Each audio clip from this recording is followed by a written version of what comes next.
YouTube channel पर हम पढ़ रहे हैं चैप्टर नंबर 3 जिसका नाम है हमारे पास में इलेक्ट्रिक पोटेंशियल मतलब विद्युत विभव।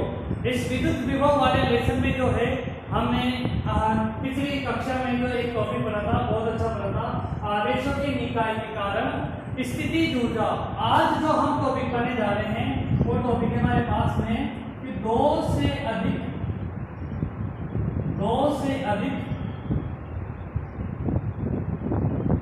आवेशों के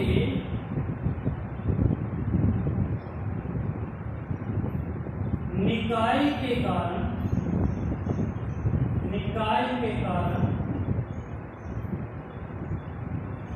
स्थिति ऊर्जा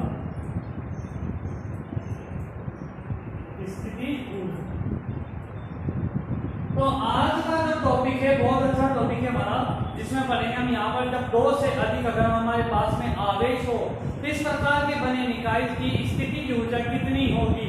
तो इस स्थिति ऊर्जा की बात करेंगे हम यहाँ पर। देखो दो से अधिक हमारे पास में तीन आवेश हो सकते हैं, 4 आवेश हो सकते हैं, या इससे भी कई अधिक आवेश हो सकते हैं। लेकिन हमारा मेन उद्देश्य जो होगा वो होगा दो से अधिक हम जब आवेशों का निकाय लेंगे तो इसके कारण स्थिति ऊर्जा। टॉपिक का नाम लिखे हम यहाँ पर potential energy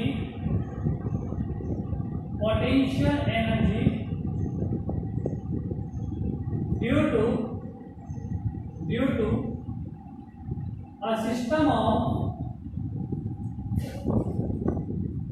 a system of more than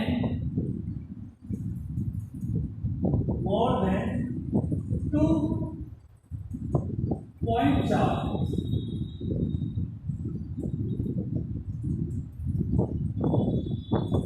मतलब दो से अधिक आवेशों के निकाय के कारण स्थिति ऊर्जा। तो आइए इस टॉपिक को पढ़ते हैं।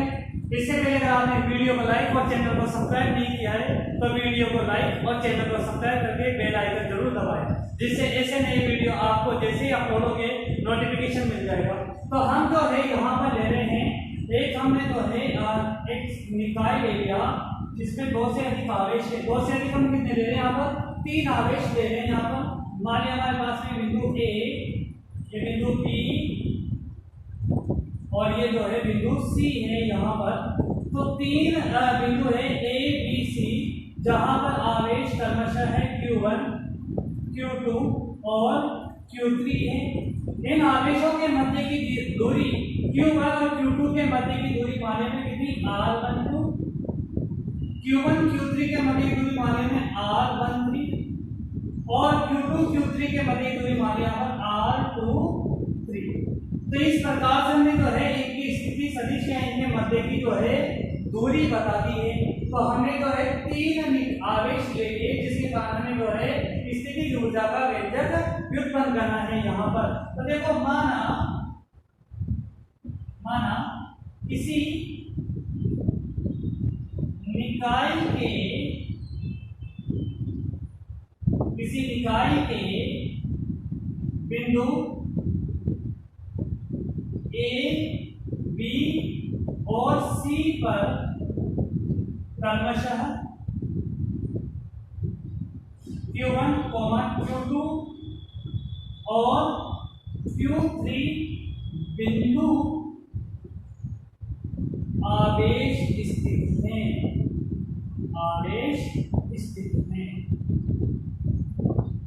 तो 3 बिंदु आवेश ले लिया हमने यहाँ पर, जिनका जो है Q1 Q2 Q3 कहाँ पर है? बिंदु ए बी और सी पर स्थित है। यहाँ पर एक तीनों बिंदु आवेश ये यहाँ पर स्थित है। अब अगर हम बात करें यहाँ पर तथा इन आवेशों के मध्य की दूरी भी दिखाते हैं यहाँ पर कि इन आवेशों के मध्य की दूरी मतलब आवेश बिंदु आवेश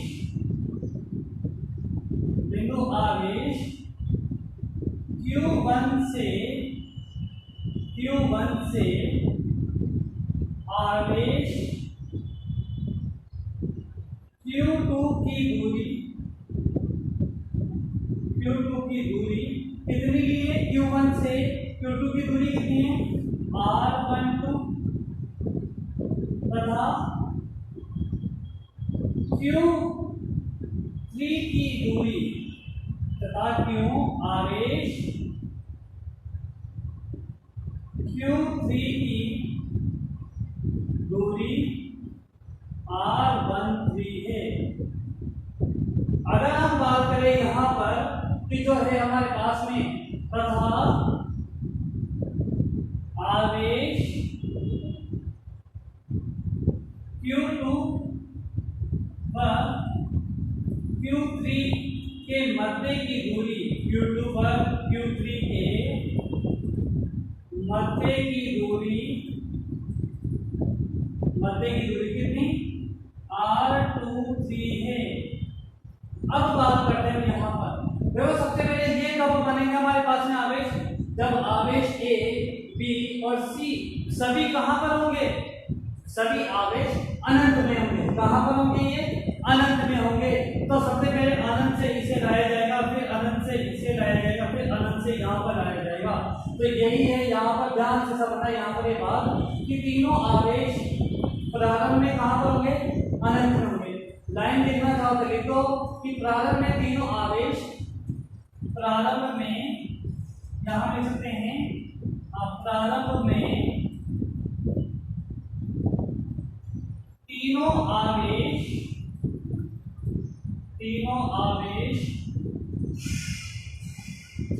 अनंत में स्थित हैं, अनंत में स्थित। अब इन आवेशों को अनंत से लाया जाता है। जैसे जैसे इन आवेशों को हम अनंत से लेते आएंगे वैसे वैसे इनके ऊपर हमें कार्य करना पड़ेगा। सबसे पहले देखो आवेश Q1 है, कहां पर था ये? अनंत में। इस आवेश Q1 को यहां से हम अनंत में कहीं भी ले जाएं, क्या इसके ऊपर कोई कार्य करना पड़ेगा? क्या नहीं करना पड़ेगा। क्यों? क्योंकि यहां पर जो ये आवेश Q1, इस पर तभी कार्य करना पड़ेगा जब अगर हम इसे किसी विद्युत क्षेत्र में लेके आते हैं। लेकिन अभी हम इसे किसी विद्युत क्षेत्र में नहीं लेके आ रहे, तो इसे जो है हम यहाँ पर लेके आएंगे और यहाँ स्वतंत्र रूप से इसे कहीं भी ले जाएंगे, तो इसके ऊपर हमें कोई कार्य नहीं करना पड़ेगा। हाँ, जब इसके निकट अगर हम कोई और आवेश लेके आते हैं तब हमें उसके ऊपर कार्य करना पड़ेगा। तो सर्वप्रथम हम यहाँ पर लेते हैं अतः आवेश Q1 को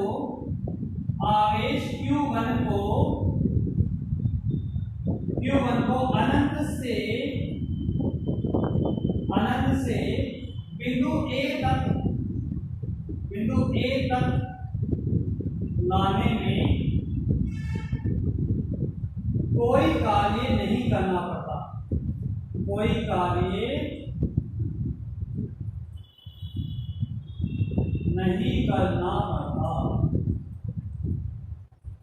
मतलब आवेश Q1 को अनंत से बिंदु A तक लाने में कोई कार्य नहीं करना पड़ता है।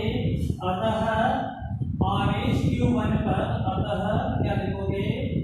आवेश Q1 पर किया गया कार्य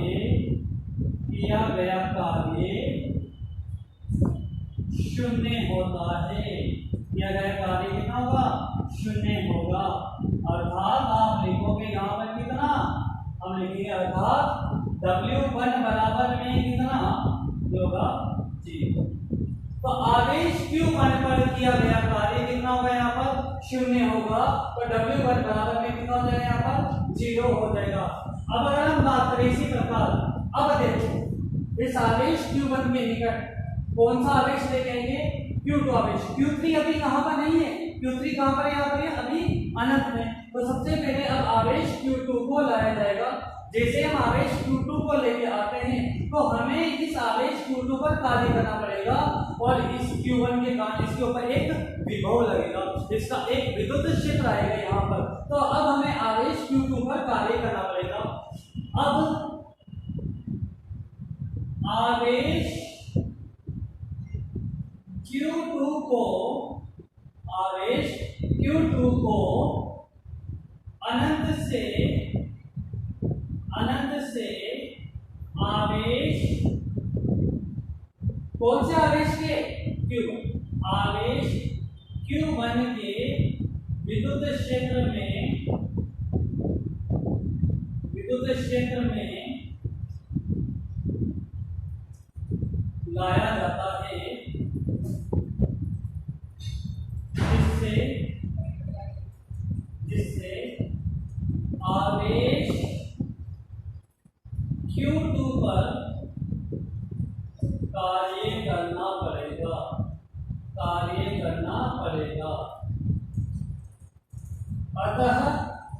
सकते हैं यहाँ पर किया गया कार्य मतलब कौन से आवेश पर, Q2 पर।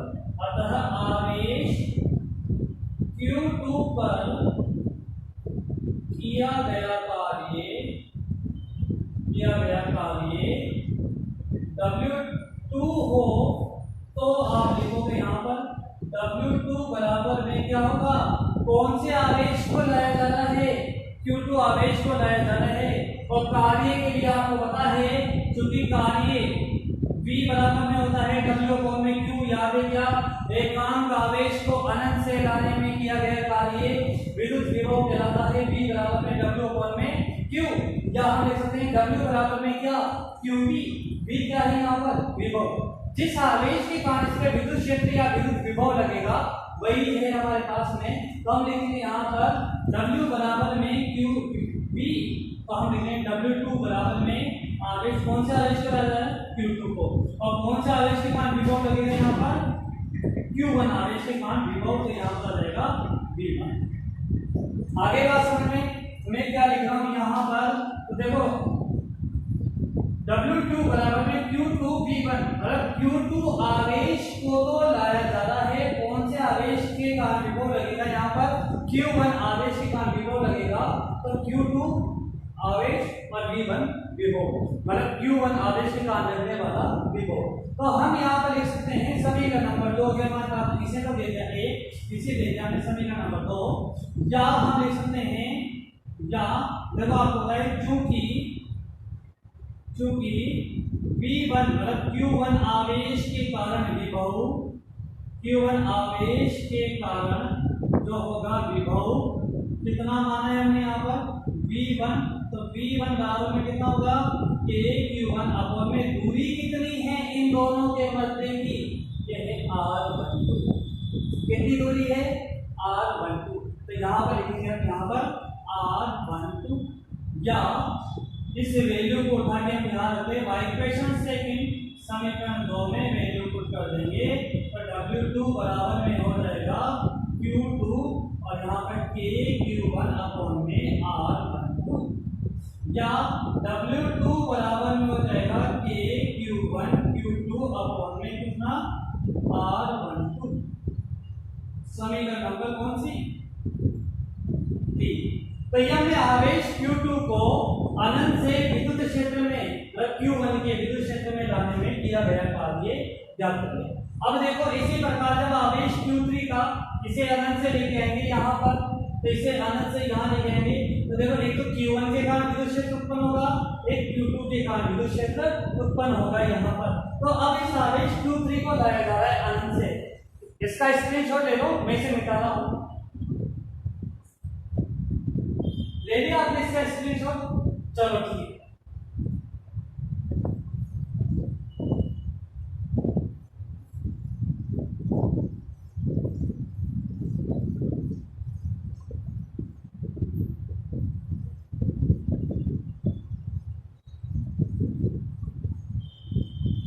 तो 3 समीकरणें आ गई हमारे पास में। वीडियो आपको कंटिन्यू मिल रहे हैं, तो आप मुझे कमेंट करके जरूर भी बताएं कि आपको ये वीडियो कैसा लगा है, ताकि मुझे मालूम भी चलता रहे कि कौन कौन से छात्र हैं और कौन जो है यहाँ पर रेगुलर स्टडी कर रहे हैं। कमेंट करने से क्या है, मुझे थोड़ी नॉलेज रहेगी कि आप लोग जो है कितना स्टडी कर रहे हैं और कितना क्या आपका प्रोग्रेस रिपोर्ट चल रहा है यहाँ पर। तो देखो अब हम बात करें आवेश Q3 की। अब आवेश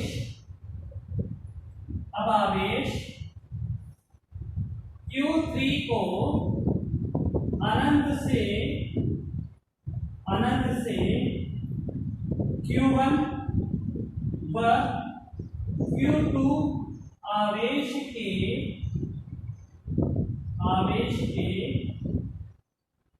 विद्युत क्षेत्र में लाया जाता है, विद्युत क्षेत्र में लाया जाता है।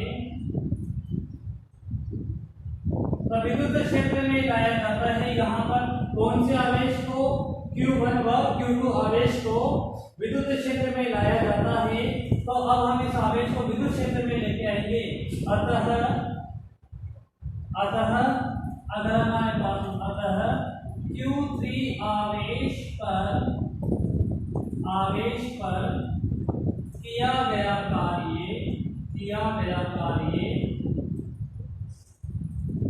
W3 हो तो आप लिख सकते हो यहाँ पर देखो W3 बराबर में कौन से आवेश को लेके आ रहे हैं, Q3 आवेश को। कौन कौन से आवेश के विद्युत क्षेत्र में, Q1 और Q2 के विद्युत क्षेत्र में। तो इन दोनों आवेशों के कारण यहाँ पर एक विद्युत विभव लगेगा। तो Q3 आवेश को जो है हम लेके आ रहे हैं कौन से आवेश, एक तो इसका विद्युत विभव में जो हो जाएगा V1 प्लस में इस Q3 को लेके जाएंगे किसमें, Q2 के विद्युत विभव में।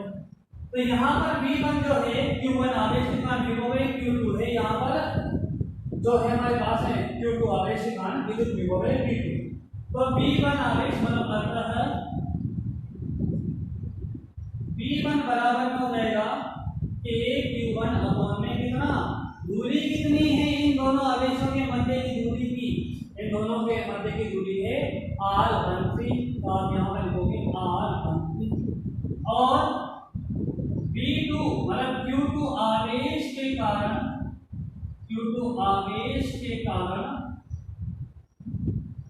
विभव जो होगा वो हो जाएगा विभव कितना, V2 बराबर में KQ2 और दूरी कितनी इन दोनों के मध्य की R23।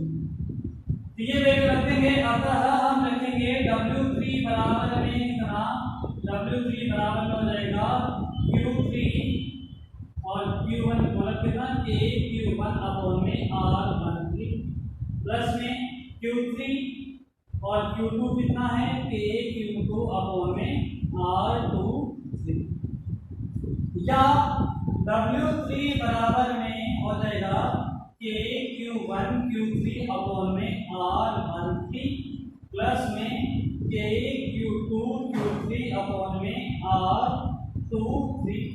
समीकरण नंबर कौन सी आ जाएगी, 4। तो ये हमने जो है Q1 Q2 Q3 पर किया गया कार्य निकाल दिया। तो अगर हम कुल कार्य की बात करेंगे तो जो ये हमारे पास में सभी कार्य हैं W1 W2 W3 इन सबको आपस में जोड़ देंगे। तो अब लिखेंगे यहाँ पर अतः कुल कार्य, अतः निकाय द्वारा किया गया, निकाय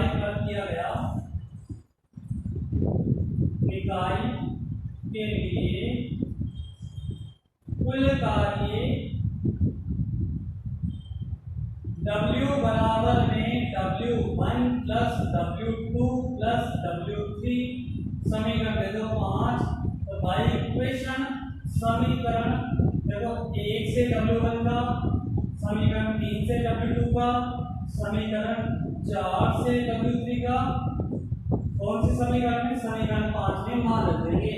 समीकरण 1 3 और 4 से समीकरण 5 में मान रख देंगे। तो हम लिखेंगे यहाँ पर या W बराबर में हो जाएगा कितना, 0 प्लस में KQ1 Q2 अपॉन में R12 प्लस में ये मान रखोगे तो KQ1 Q3 अपॉन में R13 प्लस में KQ2 Q3 अपॉन में R23 या W बराबर में KQ1 Q2 अपॉन में R12 के कॉमन ले लो आपके पास हो जाएगा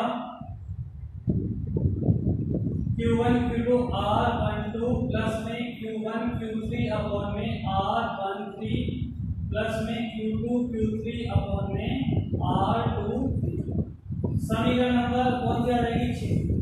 तो ये किसी निकाय पर किया गया कुल कार्य होता है। तो आपको एक परिभाषा याद है कार्य करने की, स्क्रीनशॉट ले लो, फिर से मिटा रहा हूं।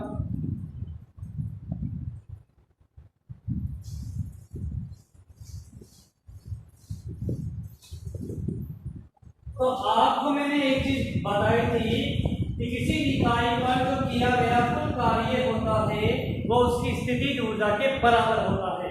अर्थात किसी निकाय पर किया गया कुल कार्य वही स्थितिज ऊर्जा होगी। या हम परिभाषा लेते हैं कार्य करने की क्षमता को ऊर्जा कहते हैं। तो हमारे पास में होगा अतः निकाय की स्थितिज ऊर्जा, निकाय की स्थितिज ऊर्जा अगर U हो, तो अगर हम लिखें स्थितिज ऊर्जा अगर U हो तो ये किसके बराबर होगी? ये होगी कार्य के बराबर होगी, अर्थात W के बराबर होगी। अतः हम लिख सकते हैं यहाँ पर U बराबर में कितना K Q1 Q2 अपॉन में कितना R12 प्लस में Q1 Q3 अपॉन में कितना R13 प्लस में Q2 Q3 अपॉन में कितना R23। समीकरण नंबर 7। तो यही हमारे पास में निकाय की कुल स्थितिज ऊर्जा है। यही समीकरण जो है हमारे पास में निकाय की कुल स्थितिज ऊर्जा होगी। We know that हम जानते हैं कि आपके पास में K क्या होता है? क्या होता है यहाँ पर माध्यम का नियतांक कितना होता है? इसका मान होता है 1/4 पाई एप्सिलॉन नॉट। तो जहाँ U बराबर में 1/4 पाई एप्सिलॉन नॉट और यहाँ पर ये Q1 Q2 अपॉन में R12 प्लस में Q1 Q3 अपॉन में R13 प्लस में Q2 Q3 अपॉन में R23। ये वैल्यू थी, ये समीकरण नंबर हमारे पास में क्लियर बात यहाँ पर। तो ये आज का टॉपिक था हमारा, बहुत अच्छा टॉपिक है। अगर मान लो ये कितने आवेश थे? 3 आवेश थे। अगर मान लो हमारे पास में 4 आवेश हो तो यहाँ ध्यान समझना, यदि निकाय में 4 बिंदु आवेश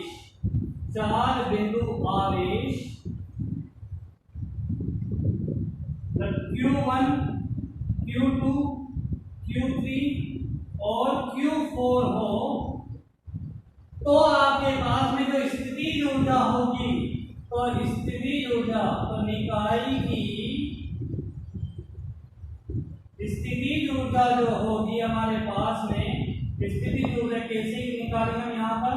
U बराबर में, देखो ध्यान से समझना है यहाँ पर 1/4 पाई एप्सिलॉन नॉट।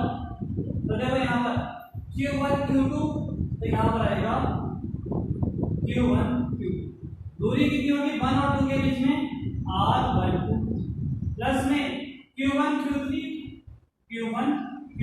अपॉन में दूरी कितनी होगी R13 प्लस में देखो Q1 Q3 अब कितना आएगा Q1 Q4 अपॉन में R14 प्लस में यहाँ पर हो जाएगा हमारे पास में Q2 Q3 अपॉन में R23 प्लस में कितना Q2 Q4 अपॉन में कितना R24 प्लस में कितना Q3 Q4 अपॉन में R34। तो इस प्रकार से निकाय की कुल स्थितिज ऊर्जा का अध्ययन किया जाता है। तो यह आज का हमारा टॉपिक था, तो इसे आप ध्यान से नोट करना। इसी के साथ में हम जो है अगली क्लास में मिलेंगे। Okay, thank you so much. जाते जाते आप वीडियो को जरूर लाइक और कमेंट करके जरूर